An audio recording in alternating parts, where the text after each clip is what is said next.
오랜 고민 끝에 제보를 결심했다는 남자. 저는 해외에서 우리나라의 적을 상대로 해외 공작을 진행했던 해외 공작관입니다. 갑자기 전화를 받았어요. 그러면서 감사원실 박직원입니다 라고 얘기를 하면서 전화를 받고 찾아간 감사관실. 하얀 벽인데 뭐 문고리 같은 거를 확 잡아당기니까 벽이 열려버린 거예요. 하얀 벽으로 둘러싸인 비좁은 방.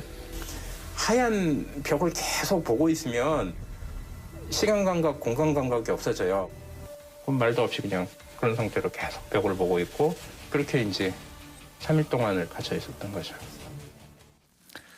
네, 지금 들으신 내용이 어떤 내용이냐면 MBC PD 수첩 국정원과 하얀방 편, 바로 어젯밤에 방영된 국정원과 하얀방 편의 일부 내용인데요. 2012년 당시 원세훈 체제의 국정원이 대선에 조직적으로 개입하려 했고 여기에 반발한 해외 공작원이 일명 하얀방이라는 작은 공간에 갇혀서 후유증에 시달리고 있다, 이런 내용이었습니다. 이 해당 방송을 연출한 MBC 장호기 PD와 함께 더 구체적인 이야기 좀 나눠보도록 하겠습니다. 어서 오세요. 안녕하세요. 네. 자, 이번 아이템 어떻게 취재하게 되신 거예요?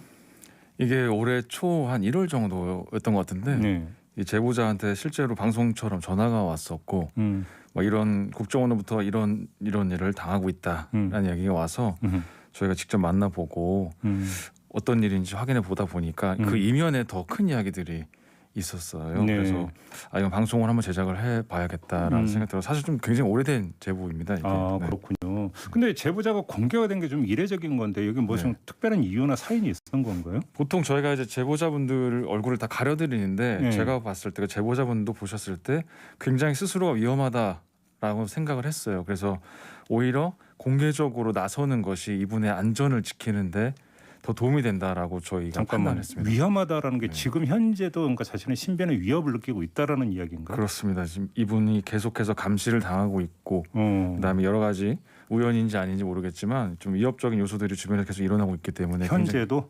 네, 그렇습니다. 그래요? 아무튼 그럼에도 불구하고 제보자에 대한 검증은 어떻게 이루어졌던 거예요? 네. 저희도 사실 살다가 국정원 직원을 만나게 될 거라고 생각을 잘 안 하게 되니까 예. 어떻게 검증을 해야지 하다가 일단 기본적으로는 그분이 업무에서 뭐 기록하셨던 것들, 예. 그다음에 근데 무엇보다 중요한 게 그분들이 다 표창장을 다 받으신 분들이거든요. 그 이제 조직 네. 안에서. 네. 그리고 뭐 소송도 진행 중이다 보니까 법적인 기록물들을 봤을 때 이분들은 국정원 직원이 확실하고 여러 가지 업무하셨던 것도 맞다라고 저희가 검증을 할 수 있었습니다. 알겠습니다. 네. 일단 이제 가장 먼저 눈길을 사로잡는 게 하얀 방인데요. 네. 제가 영화나 이런 거 보면은 뭐 밀실인 줄 종종 나오기는 합니다만 하얀 방이라는 거 처음 듣는 거거든요. 네. 아니 실제로 이런 공간이 존재했다는 거예요, 국정원 안에? 저도 이 부분이 좀 굉장히 신기하기도 하고 아직도 좀 풀리지 않은 부분들이 있는데 예. 좀 이 부분이 좀 약간 국정원 측과 입장이 좀 그 갈등이 있는 입장이 좀 충돌하고 있는 부분입니다. 그러니까 제가 취재한 결과 국정원 내부에 큰 회의실 안에 따로 마련된 작은 공간이 있다라는 건 국정원으로 인정을 하고 있고요. 네. 다만 이제 논쟁이 되고 있는 부분이 그 안이 전체가 하얀색이냐 아니면 저희 방송에 나왔던 것처럼 특이한 물건들이 배치되어 있느냐라는 부분에 있어서는 명확한 답을 좀 주고 있지 않은 상태입니다. 그래요? 네네. 근데 아무튼 이 공간에 3일 동안 갇혀 있었다는 거예요? 네, 출퇴근 시간 안에 그 안에 있었다는 주장이고요. 아, 그러니까 네네. 그러면 그러니까 3일 내리 이제 계속 있었던 게 아니라 네, 이제 출근을 하면 이 하얀 방에 그냥 계속 앉아 있고, 네네. 그러니까 퇴근했다가 다음 날 또 출근하면 하얀 방에 들어가서 퇴근할 때까지 앉아 있고 이랬다는 이야기인가요? 네, 그렇습니다. 그래요? 그런 것도 좀 되게 특이하긴 하죠. 그런데 여기서 뭔가 좀 정신적으로 심각한 어떤 뭐냐면 타격을 입었다라는 건가요? 이분 네, 이야기는? 실제 저희 제보자 같은 경우는 그 3일 직후에 심각한 정신적인 충격을 입어가지고 병원에서 진단까지 받게 돼서 네. 해리성 장애라는 네? 해리 장애라는 진단을 받게 그게 돼서 어떤 거예요? 그게 이제 심각한 정신적 스트레스나 트라우마가 생겼을 때 네. 그 피해자가 그런 현상으로부터 도망가기 위해 자기 스스로 보호하기 위해 어떤 좀 혼란 증세를 느낀다던가 네. 방향 감각을 상실한다든지 어. 그런 정말 영화에서나 볼 법한 그런 피해거든요. 실제로 그런 진단을 받아서 예. 그 병원에 입원하기까지 하셨습니다, 이분이. 그럼 혹시 네. 그 후유증을 지금도 앓고 계십니까? 이분이? 지금도 굉장히 앓고 계시고 예. 침대에서 주무시지 못한다고 해요. 방송에 나오지 않았지만 예. 몸이 막 흔들리는 듯한 느낌이 계속되기 때문에 아. 딱딱한 바닥에서만 주무신다고 합니다. 그러니까 쉽게 말하면 만약에 이제 방 안이 전부 다 하얀색이라고 한다면 네. 위아래 좌우 개념이 그러니까 이 감각이 둔해질 수도 있겠네요. 얼핏 그렇습니다. 이야기를 네. 듣다 보니까 네. 그 후유증이 지금까지 오고 있다. 그렇습니다. 그러면 그냥 그 출근하면 이 하얀 방에 그냥 그 들어가 있으라고 하는 거 외에 다른 어떤 뭔가는 없었다고 합니까? 다른 거 없었지만 그 방 안에서 종이를 두고 당신이 지금까지 했던 일들을 모두 역순으로 기록하라라든지 방송에 나온 것처럼 당신이 커피를 좋아하는 사람이기 때문에 그런 어떤 자금을 사적으로 잘못 이용했다라는 거를 강제적으로 기술하게 했다고 주장하고 있습니다. 그래요. 네네. 그래서 그 후에 그러면 이 국정원에서는 이분한테 어떤 조치를 내린 겁니까? 이분이 그래서 정신적인 피해가 상당했기 때문에 이 부분도 되게 웃긴 부분인데 예. 2년 정도 휴직을 신청하셨습니다. 예. 그 국정원에서도 이분에게 2년의 휴직을 허락한 거죠. 그 부분만 봐도 이 부분이 어떤 정신적 피해가 있다는 걸 국정원도 알고 있고 네. 인정했다라고 보여지는 부분인데 예. 그 이후에 이제 이분이 2년이 지났음에도 돌아가기 힘들다라고 판단했지만 국정원에서는 2년 이상은 휴직할 수 없다라고 해서 거기서 이제 법적 갈등이 시작됐습니다. 네. 그래요. 알겠습니다. 아무튼 근데 발단이 됐던 게 네네. 2012년 대선 때 이제 네. 해외 공작 문제라고 하는데 어떤 내용입니까? 이 부분이 전 굉장히 큰 문제라고 생각을 하는데 당시에 이제 원세훈 원장이 예. 좌파 척결이라는 것을 예, 그렇죠. 모토로 세웠기 때문에 예. 진보 성향을 가진 혹은 좌파 성향을 가진 해외 동포들이 대선 투표에 참여하게 될 경우에 예. 특정 후보를 지지할 확률이 매우 높아 보이므로 이 사람들을 투표를 못하게 하는 방법을 찾아보자 이렇게 해서 예. 여권법 시행령을 개정해서 우리 동포들의 사상을 좀 검증하는 과정을 거친 뒤 동포들의 여권을 제한하는 그런 공작을 하게 됐다라는 것이죠. 잠깐만요. 네. 그러면 두 가지. 그 제외 동포들의 사상을 어떻게 검증을 해요? 저희가 사실 여권을 발급받을 때 그냥 신청하면 사실 그냥 어지간하면 그냥 나오잖아요. 저희 한국에서. 네네. 근데 이제 제외 동포들 같은 해외 동포들 같은 경우에 여권을 신청하면은 영사관이 면담을 부른다고 합니다. 네. 부르면 이렇게 저희처럼 마주 앉아가지고 과거 기록을 다 보면서 이런 일을 하셨죠. 뭐 이런 일을 하셨죠. 여기 뭐 가입하셨죠 하면서 굉장히 압박을 하는 거죠. 그래서 특정 부분에 대해서 문제가 된다라고 판단이 되면 여권을 보통 우리가 10년짜리를 받지 않습니까? 네. 1년, 5년 이런 식으로 제한을 하거나 아니면 발급을 아예 하지 않게 하는 그런 식의 이제 영향을 미쳤다는 겁니다. 그리고 투표를 못 하겠다는 거 어떻게 되는 얘기예요? 그 얘기가. 그 당시 이제 재외국민 선거가 처음으로 2007년에 법안이 통과되면서 2012년이 굉장히 역사적인 해였는데 총선과 당시 이제 박근혜 문재인 후보 대통령 선거에 재외국민들이 처음으로 참여할 수 있는 해였습니다. 근데 문제가 뭐냐면 우리가 이제 투표를 하러 가면 이제 뭐 주민등록증 같은 거를 보여주지 않습니까? 그렇죠. 근데 재외국민 같은 경우는 그런 게 없으니 그런 게 좀 어렵다 보니까 반드시 여권이 있어야만 하는 제도를 이용했던 것으로 보입니다. 그러니까 여권이 있어야만 투표를 할 수 있기 때문에 그렇다면 여권을 제한하면 투표에 참여하기가 어렵지 않겠는가?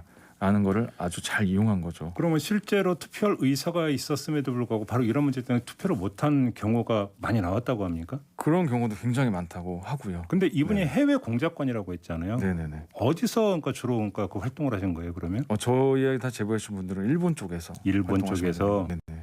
일본에 우리 동포 많이 계시잖아요. 그래서 그런 일이 있었던 것 같습니다. 네. 굉장히 관심지역이었다고요. 일본이 주요 동포 분들이 많고 한국과 가까워서 정치에 관심이 많다 보니까 조심해야 되겠다라고 판단을 내린 것 같습니다. 야, 제외 동포가 투표를 못하게 공작을 했다. 그렇습니다. 해외에서. 네네.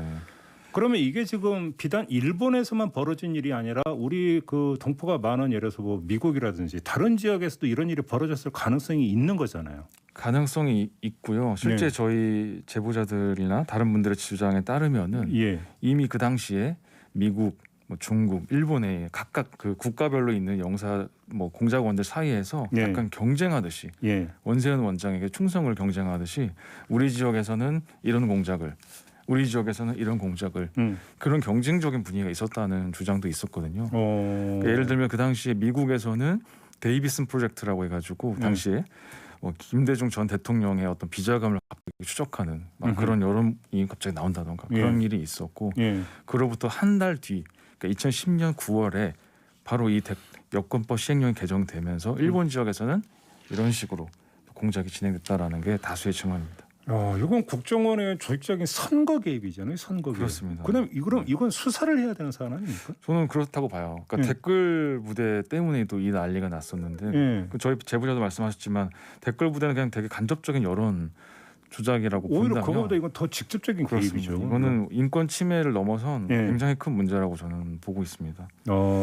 그래요? 네네. 이건 지금 그 수사가 필요한 사안인 것 같은데 지금 수사 기관이 어떻게 지금 나올지 이것도 좀 한번 저희가 체크를 해봐야 되겠네요. 이렇게 되면. 좀 그래야 될 것 같습니다. 그래요? 혹시 근데 지금 이 취재 과정에서 국정원 쪽의 입장은 들어보셨습니까? 국정원 쪽의 입장을 많이 듣기 위해서 노력을 많이 했고요. 국정원 측에서도 저희가 질문한 부분에 대해서는 뭐 어느 정도는 답변을 해준 상태입니다. 뭐라고 하던가요, 국정원에서? 일단은 제대로 된 그러니까 제보자 그 하얀방 조사에 대해서는 제보자가 그 감사를 거부했기 때문에 실질적으로는 감사가 이루어지지 않았다라는 주장을 하고 있고요. 그다음에 그 하얀 방은 없다. 하얀 방이 있는지 없는지에 대해서는 명확한 답을 피했고 다만 저희가 방송 전에 갑자기 전화가 와서 받았는데 성인 한 3명 정도는 너끈히 들어갈 수 있는 공간이 있다라는 아주 의미심장한 말을 남겼습니다. 저희에게. 성인 3명이 들어갈 수 있는 공간은 한 평에도 3명은 들어갈 수 있는 거예요? 그렇습니다. 그러니까 이게 되게 해석하기에 따라서 그러니까요. 저도 이 말 듣고 굉장히 소름이 좀 돋았거든요. 아니 가장 중요한 것은 그럼 대선 때 이 선거 개입한 부분에 대해서 뭐라고 그래요?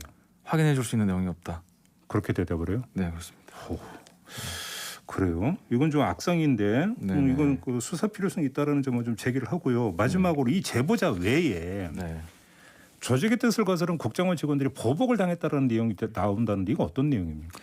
이번 외에 제보자가 저희 2분 정도 계신데 다른 한 분 같은 경우는 이거는 이제 법적 다툼이 있긴 하지만 어느 날 갑자기 모 보수 언론에서 뭐 간첩이 나타났다, 뭐 비밀 누설죄라는 기사가 하나 나옵니다. 그러더니 이분이 갑자기 이제 비밀 누설죄로 간첩이 돼서 해임당하셨습니다. 이분 같은 경우. 국정원 직원이? 예. 그럼 국정원 직원 간첩인데 국정원 직원으로 그러니까 위장 침투해서 비밀을 누설했다 이런 겁니까? 국정원 직원이 비밀을 누설하니 이게 간첩과 다름없다 그런 개념이죠. 그런 뜻으로. 예. 그런 안타까운 일도 좀 있었습니다만 이제 법적 좀 다툼이 있으신 상태여서.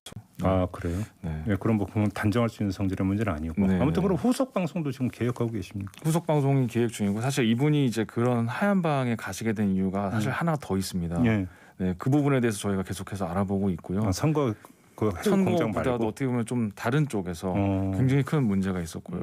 일본 지역에서 일어난 일이고 어떤 극우 세력과의 어떤 관련된 문제들 저희가 좀 상당 부분 이미 취재가 되어 있고 그 부분도 저희가 좀 방송할 계획을 가지고 있습니다. 알겠습니다. 좀 그 다음 편 좀 기대를 하도록 하고요. 오늘 말씀 여기서 마무리를 하겠습니다. 고맙습니다. 감사합니다. 네, MBC PD 수첩의 장호기 PD였습니다.